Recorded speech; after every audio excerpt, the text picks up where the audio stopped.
What is up, everyone? Welcome back to another video today, and in this video we are doing the 79th installment of Random Model Airports. Today we're going to be doing the Kingston Norman Manley International Airport.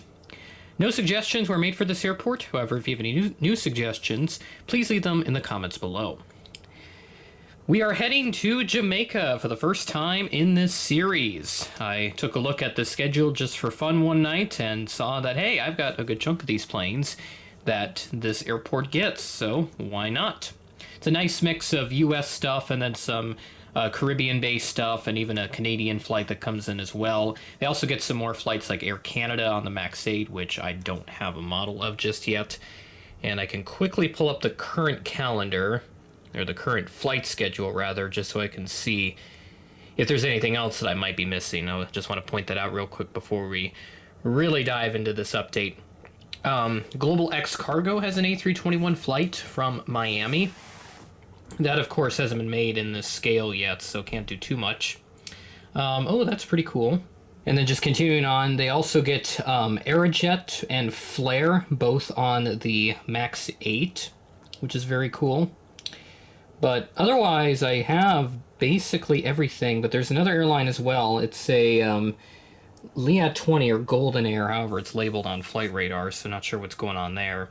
WestJet also sends the MAX 8, but they do send the 700 occasionally, and luckily for me, it lined up perfectly so that I could put that into the schedule.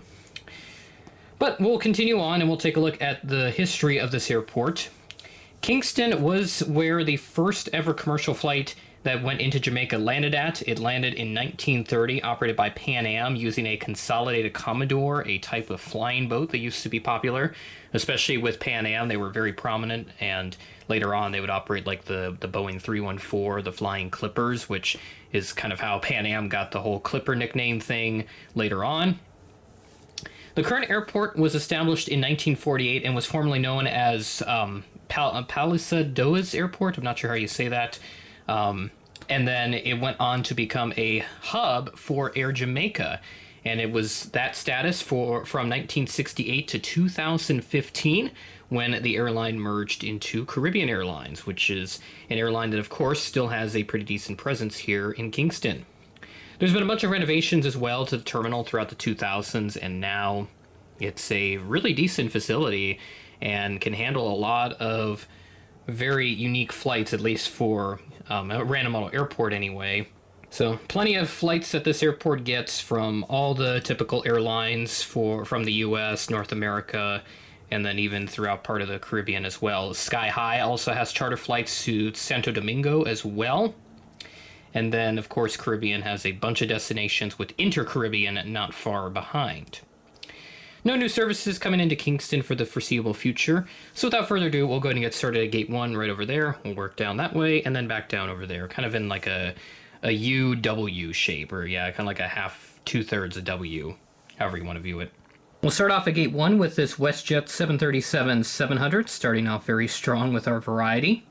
This arrived in from Toronto Pearson is Flight 2480, significantly delayed at 4:11 p.m., delayed from a 2:40 p.m. scheduled arrival. So this aircraft delayed by about an hour and a half. And then moving down to Gate 2, our first of two JetBlues.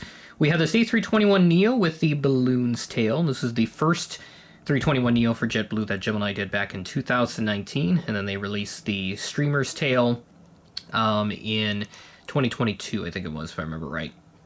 This aircraft arrived in from New York John F. Kennedy. It's Flight 1059, and this flight comes from Tuesday, April 1st. The rest, with one other exception, are from Monday, March 31st, so still in the previous month, but that's just how it goes with this series.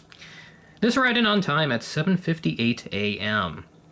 If you follow JetBlue very well, they have a lot of these Neos and the LRs that are based out of New York and Boston and whatnot, so very common for these Neos to fly down into Florida and into the Caribbean for these very long flights. And the regular 321s can do this as well. We have a regular one here as well, and I just realized it's actually the same flight number, so that's a first for this series, having a duplicate flight number but different aircraft types. This is parked here Gate 3, so this does fill in all the gates, which looks really nice. And this arrived in on Monday, March 31st at 7:45 a.m. ahead of a scheduled 7:56 a.m. arrival, and is one of the CO A321s that has the balloon's tail, coincidentally. And we'll move on down to our lone Delta aircraft for this update, the 738 with the blended winglets. Starting to become less and less common now, as there's some more that have the split-tip winglets. This arrived in from Atlanta as Flight 1906, also significantly delayed at 11:41 p.m., delayed from an 8 p.m. scheduled arrival, delayed by 3 hours and 41 minutes. This Spirit flight, however, is faring much better, coming in from Fort Lauderdale, the A321neo, arriving in as Flight 723 at 12:09 p.m., ahead of a scheduled 12:28 p.m. arrival. Then we'll swing it around to Gate 6, where we have the British Airways 777, probably about the third or fourth time now that I've featured this aircraft. Very popular aircraft for British Airways flying to some of these smaller cities, though they will also use the 787 on similar routes, but down to Kingston, they use a 777 out of London Gatwick. This arrived in as Flight 2263 at 5:55 p.m., ahead of a scheduled 6:05 p.m. arrival. I'll move on over to the adjacent side of the terminal, where we have a bunch of 737s, a couple Maxes, and one next-generation variant. We'll start off with this Cayman Airways Max 8, which I don't think I've had Cayman Airways on this series before, so this is technically a brand new model for this series, but I could be wrong, since I have done, I did Providenciales, but that does not get Cayman service right now. Or at least when I did that airport update, it did not have any Cayman Airways flights on the schedule. So yeah, I think, this is the first time I've used Cayman Airways, because I've really wanted to include this airline in this series, but all the airports that they really fly to were too big, or airports that I had already done, and they just had new service there.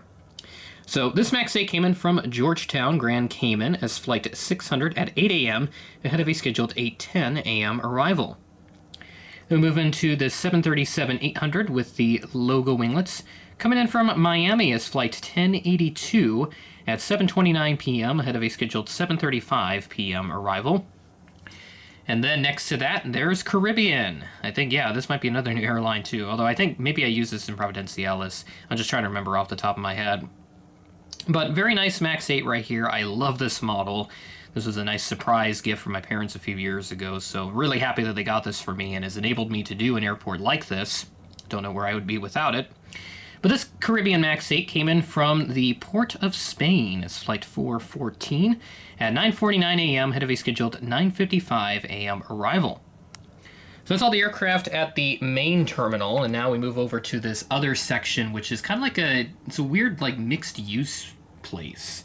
I think both cargo and passenger planes park here, and even like some GA stuff will use the parking spaces here, so I just went off with whatever Flight Radar told me and just made some guesstimations.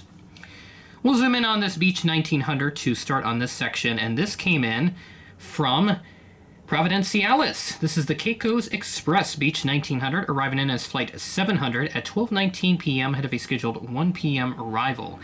I think I had this exact route when I did Providenciales. I could be wrong on that as well, but I do remember having a bunch of Caicos Express representation in the Providenciales update, since that is the Turks and Caicos area. Then we have this JSX Embraer 145, which I'm substituting as for an Inter-Caribbean example. This also came in from Providenciales as Flight 250, arriving in at 4:26 p.m., ahead of a scheduled 4:55 p.m. arrival.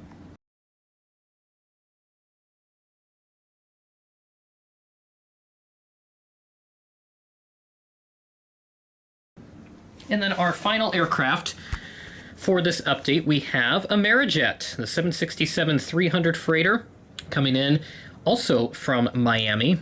And this arrived in as Flight 8111, so a very high flight number there. And this arrived in at 9:52 a.m., ahead of a scheduled 10:20 a.m. arrival. So, that'll do it for Kingston, number 79 in the series, and the first time in Jamaica. Very happy with this airport, so really glad I picked this one out. Keep bringing in new suggestions. Definitely throw some international ones at me, because I'd love to do them at some point. I may not be able to do them right now or, in the near future, but it is certainly in my plans to expand representation of other parts of the world in my fleet. Very much a long-term thing. But again, I don't really know when I'm going to get to that at this point in time. But I'd certainly love to do that just to expand on the series, since I will eventually run out of airports in the U.S. to do. So just something to keep in mind here as we move forward. But also to get Kingston checked off and get Jamaica checked off as well. I'd also love to get to some other airports in Jamaica, especially Montego Bay. They get a lot of cool stuff down there, but if I check their schedule, there is quite a bit of stuff that I am missing. Most notably, like TUI 789 that comes in from London Gatwick. There's also Sunwing, which is like a weird SmartWings hybrid. They get Air Transat, A321neo, even Edelweiss as well, A340-300, Virgin Atlantic, Latam A320s. So yeah, a lot of fun stuff that Montego Bay gets, and they also get Copa Max 8s instead of the Max 9s, and even Avelo flies there now. Bahamas Air, we need someone to do that in 400 scale. That would be awesome. Neos as well, another one of those like weird TUI things. And yeah, they just get a little bit of everything there. So just looking at Flight Radar. And they also get Condor as well, which, you know, I have that one, but I'm still missing a bunch of other stuff, as I mentioned already. So certainly would love to get to Montego Bay in the future. We'll have to expand my international fleet some more to do that, and hopefully that will come at some fun times. With that being said, that is the end of the video. Thanks for watching, and I will catch you in the next video.